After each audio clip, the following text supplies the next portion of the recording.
जय हिंद दोस्तों, मैं आर.के. बिहार से। हमारे हिंदुस्तान में ये देश जब से आज़ाद हुए हैं तब से एक संगठन काम करते हैं जो मुसलमानों का खुद को रहनुमा मानते हैं। दारुल उलूम देवबंद, जो कि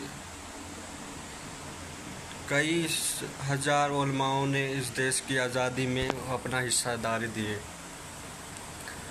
और आज जमीयतुल उलमा हिंद बिल्कुल चुप है। करोड़ों रुपए चंदा उसके पास जाती है, और आज तक मुसलमानों के ऊपर जो इतने अत्याचार हुए, हमले हुए। मध्य प्रदेश के अंदर 11 मुसलमान के घरों पर बुलडोज़र चला दिया गया, लेकिन यही जमीयतुल उलमा हिंद एक बार भी आवाज़ उठाने का काम नहीं की। दिल्ली के अंदर 2 मस्जिद को गिरा दिए गए, लेकिन अब तक इसका जवाब नहीं आया है। तो क्यों मानो इसको अपना रहनुमा? क्या ये वीडियो सोशल मीडिया अकाउंट नहीं चलाते हैं? इस देश में जो यूपी के अंदर 2 इमाम को मार दिए गए, क्या ये चीज़ दिखाई नहीं देता है? और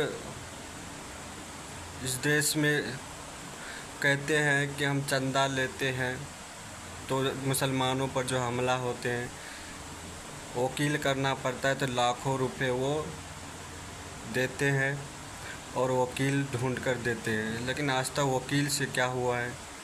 आज तक एक भी मुसलमान केस नहीं जीत पाए हैं। तो मुसलमानों जागो और जमीयतुल उलमा हिंद अपनी आवाज़ को बुलंद करो।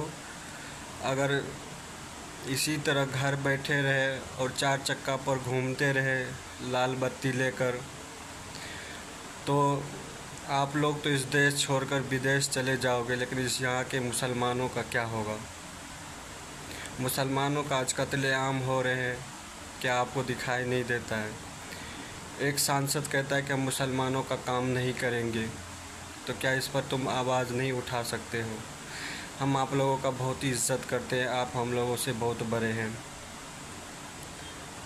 हम उम्मीद करते हैं कि इस वीडियो को जमीयतुल उलमा हिंद तक पहुंचाएं, और इस देश के मुसलमानों ने जो भर भर के वोट दिए हैं कांग्रेस को, हम नहीं मानते कि मुसलमान कांग्रेस को ही दिए, बीजेपी को दिए हैं वोट। हर एक पार्टी को जाता है मुसलमान का, लेकिन मुसलमानों का वोट सिर्फ जो है वोट कटुआ बन के रह जाता है, एक होकर वोट नहीं डालते हैं। आज हमारे देश में 24 मुसलमान एमपी हैं, कम से कम 50 एमपी होना चाहिए। तो मुसलमानों जागो, नहीं तो तुम्हें इस देश में कत्लेआम होते तुम देखोगे।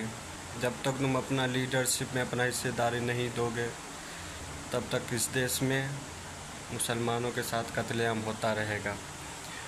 और जो कांग्रेस है, इतने चीज़ हो रहे मुसलमानों पे हमले, ये लोग सिर्फ चुप देख रहे हैं, क्योंकि इन लोगों का अगर आवाज़ उठाएंगे तो इनका वोट कट जाएगा। तो मुसलमानों के हक़ में ये लोग आवाज़ नहीं उठाते। ये गलतफहमी मत रहना कि ये हमारा रहनुमा है। कांग्रेस आज़ादी से लेकर अब तक किसी भी मुसलमानों को लीडरशिप में हिस्सेदारी नहीं दिया है, ना ही किसी को लीडर बनाया है, ना ही किसी को अपना राष्ट्रीय अध्यक्ष बनाया, ना ही किसी को डिप्टी सीएम बनाए, ना ही सीएम बनाए हैं। तो ये लोग सिर्फ वोट लेते हैं और टोपी पहन के हम लोगों को 5 साल तक टोपी घुमाते रहते हैं। तो मुसलमानों जागो। जय हिंद, जय भारत।